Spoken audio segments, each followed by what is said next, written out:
Oke guys, jumpa lagi di channel kami. Sekarang kita akan menjelaskan tentang alat apa aja yang dimiliki para teknisi ya. Jadi kalau saya teknisi rumahan, jadi alatnya nggak terlalu lengkap dan canggih ya. Laptop ada, cuman nggak saya pakai ya.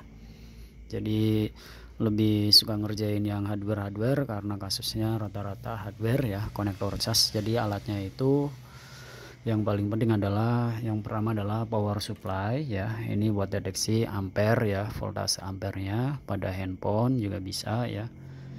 Ini wajib punya yang 1 ampere ataupun 2 ampere, lebih bagusnya 2 ampere ya, karena ada beberapa handphone yang udah support 2 ampere. Kalau Android sekarang dia 2 ampere ya. Jadi kalau 1 ampere ketika dinyalakan power supply dia tidak akan stabil, dia akan stuck logo ampernya pada area power aja, CPU tidak mau bekerja. Nah rata-rata udah menggunakan 2 ampere dan ada lagi yang nyampe 3 dan 5 ampere ya, bisa di style untuk settingan ampernya. Kalau saya ini paten 1 ampere ya, ini teman-teman wajib punya. Ini bisa buat nembak baterai, deteksi kerusakan konsleting juga bisa ya, otomatis protect ya, ini wajib punya. Kemudian yang kedua adalah blower ya. Saya menggunakan Yukilon 858D. Ini udah bisa buat bongkar konektor, videonya udah ada. Kemudian buat bongkar pasang IC ya, ini IC CPU nih saya praktekin, hasilnya bagus ya. Ini wajib punya ya teman-teman. Kemudian ini tempat papan PCB handphone, teman-teman wajib punya juga ya, buat bongkar-bongkar IC CPU ataupun lepas konektor cas, bisa dijepit, ini murah. Nah ini wajib punya ya. Blower untuk setelannya saya biasa 350 ataupun cara cepatnya saya setel 400 panasnya ya. Untuk angin saya selalu gunakan 1 ya, karena beda blower beda tekanan ya. Kadang ada yang tekanan anginnya rendah, ada yang kenceng ya. Kalau ini agak lumayan kenceng, tekanan 1, saya juga pengennya lebih rendah lagi ya, cuman ini nggak bisa. Karena kalau tekanan angin kencang banget, nanti komponen yang kecil pada saat kita memblower dia akan kegeser ya, ataupun panasnya bisa over ya, mengakibatkan PCB kembung ya.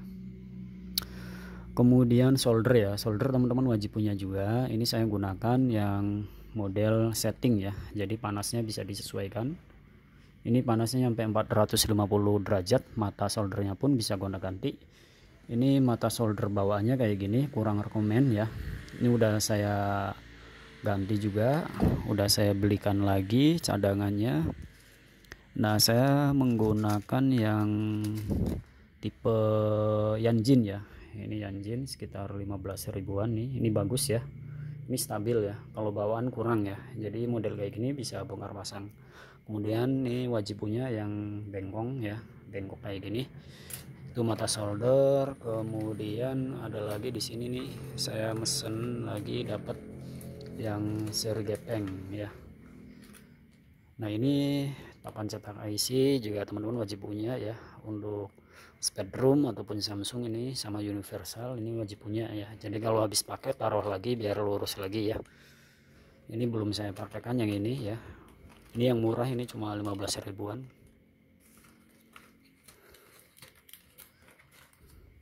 Nah ini nih teman-teman nih. Nah ini saya ngambil merek Nepto ya, sekitar berapa ya, 8.000 kalau nggak salah ya. Jadi saya sarankan kalau mata solder lebih baik yang ada mereknya ya, daripada yang produksi rumahan tidak ada merek, itu meragukan ya. Tapi terserah teman-teman, kembali lagi kalau saya sarankan kalau buat pemula yang awam mending nyari yang jelas aja ya. Ya ini untuk mata solder teman-teman ya. Kemudian kaca pembesar ini juga teman-teman boleh dimiliki ataupun tidak. Kalau matanya masih tajam, tanpa kaca pembesar juga bisa. Ini lampunya udah saya rakit menggunakan baterai biasa. Ini udah ada lampu LED nya. Ini saya jarang menggunakan ini, jadi kalau darurat aja kita deketin. Kalau tentang IC ya, itu yang wajib punya ya, power supply, blower, solder ya, cetakan IC ya. Kemudian pinset ya teman-teman, pinset juga teman-teman wajib punya pinset. Nah ini pinsetnya saya belum punya yang bagus, ini yang murahan cuma 3 ribuan ya, warna hitam. Ini juga ada mereknya, cuman ya tidak runcing ya. Ini biasanya buat nahan si konektor cas ya. seperti ini. Jadi pinset saya kalau nggak salah ada 5 ya, jadi tempatnya berantakan kayak gini. Sama pisau cutter ya, ini buat motong kabel jumper ataupun bersihin cetakan IC ya, itu ada. Kemudian tang ini ya, ini juga teman-teman wajib punya ya, kalau darurat dia membutuhkan ini. Jadi kalau misalkan kalengnya susah, ada juga jenis rata-rata Xiaomi yang terbaru ya, dia kalengnya itu modelnya permanen ya, jadi harus di grinder. Kalau nggak grinder dipotong itu susah ya. Nah kalau kayak gini dia bongkar pasang kan ada PCB ya, jadi handphone itu tipenya macam-macam, ada yang harus dibongkar pakai tang, resikonya nanti kena komponen. Ada yang di blower, kalau saya sukanya langsung di blower ya. Ini hasil bloweran buka kaleng seperti ini teman-teman, aman rapi, jadi PCB nya nggak kemakan. Yang penting tahu tata caranya menggunakan blower ini, jadi ini rekomendasi juga ya. Ini kalau salah sekitar 350 waktu dulu beli ya, sekarang udah 400-an ya. Ini sekitar 180 nyampe 250 tergantung tokonya ya. Kalau saya dulu beli kalau nggak salah di bawah 200 ini ya, karena tipe paling awal jadul ini ya, belum terbaru, makanya masih agak miring ya waktu zamannya. Kemudian multimeter analog juga teman-teman boleh punya ya, ini buat deteksi arus putus ataupun short ya.